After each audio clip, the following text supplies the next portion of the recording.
या स्टूडेंट इस क्वेश्चन को अगर हम देखते हैं तो इस क्वेश्चन में कह रहा है block A has a velocity of 0.6 meter पर सेकंड राइट, यानी ब्लॉक ए जो है ये राइट की तरफ जा रहा है किस वेलोसिटी से, तो जा रहा है ये 0.6 मीटर पर सेकंड से, ठीक है। Determine the velocity of cylinder B, ये जो सिलेंडर है एक, इसकी वेलोसिटी कितनी होगी, वेलोसिटी ऑफ बी ये अपने को पता करना है, ठीक है ना। तो देखिए इस फिगर से हमें साफ साफ समझ में आ रहा है कि ब्लॉक ए जो है वो इस वाली पुली से पूरी तरीके से फिक्स्ड है and this is movable pulley, this pulley is movable pulley, ठीक है, और ए इसके साथ फिक्स है। तो यानी we can say let say this is pulley and the velocity of pulley is let say VP, तो ए और दिस पुली दोनों फिक्स है तो VP will be equal to हो जाएगा वी ए, यानी ए और पुली इन दोनों की वेलोसिटी सेम हो जाएगी, ठीक है।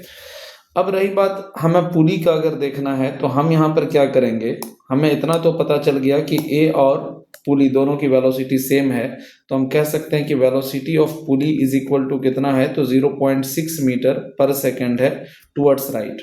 अब ये जो पार्ट आपको स्ट्रिंग का दिख रहा है, ये वाला जो स्ट्रिंग का पार्ट दिख रहा है, ये स्ट्रिंग जो दिख रही है आपको, दिस स्ट्रिंग, ये स्ट्रिंग को अगर हम देख करके चलें तो इस स्ट्रिंग को हम तीन पार्ट में तोड़ देते हैं। Let's say this part is part 1, this part is part 2, this part is part 3 और एक और ये पार्ट हो जाएगा पार्ट 4, ठीक है। तो अगर आप पार्ट 1 को देखोगे तो जैसे जैसे पुली राइट की तरफ जाएगा पार्ट 1 की लंबाई को डिक्रीज करेगा। पार्ट 1 में सिर्फ इस पुली का इन्वॉल्वमेंट होगा जो कि पार्ट 1 को डिक्रीज करने का काम करेगा। तो इसलिए पार्ट 1 के लिए हम इक्वेशन लिख सकते हैं क्या, minus of the velocity of पुली।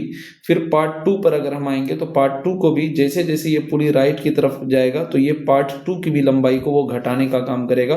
तो पार्ट 2 में अगेन लिखेंगे क्या, minus of the velocity of पुली। जब पार्ट 3 में आएंगे तो यहाँ पर भी यहाँ से यहाँ तक जैसे जैसे ये पुली राइट की तरफ जाएगा पार्ट 3 की भी लंबाई को ये घटाने का काम करेगा। Again we will write minus of the velocity of पुली।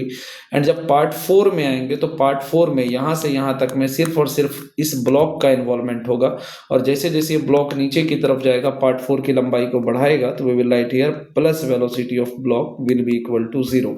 तो हम कह सकते हैं minus of 3 time of VP plus velocity of b will be equal to 0 or we can say velocity of b will be equal to 3 time of vp and VP मतलब पुली की velocity और इस पुली की वेलोसिटी वही होगी जो block ए का होगा क्योंकि both are connected by the single string और यहाँ पर कोई कांस्टेंट वगैरह की कोई लॉजिक ही नहीं लगेगा क्योंकि सीधी सीधी स्ट्रिंग से जुड़ा हुआ है, ठीक है ना।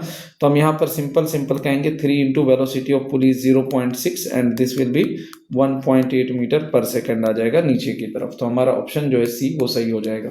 यहाँ पर बच्चे एक और क्वेश्चन करते हैं कि सर अगर आप ये कह रहे हो कि ये पुली और ए दोनों एक ही स्ट्रिंग से जुड़ा हुआ है तो सेम वेलोसिटी होगा, तो फिर तो उसके हिसाब से पुली और ये ब्लॉक बी भी एक ही स्ट्रिंग से जुड़ा हुआ है तो इन दोनों की भी वेलोसिटी सेम होनी चाहिए।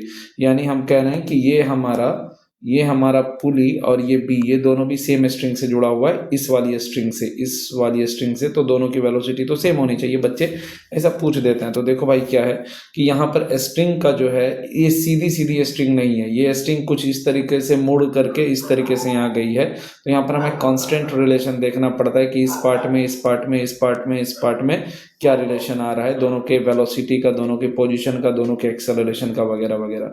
बट ये सिंगल सीधी सीधी स्ट्रिंग से जुड़ी हुई है तो जो इसकी वेलोसिटी होगी वही इसकी वेलोसिटी होगी, ठीक है। Thank you so much.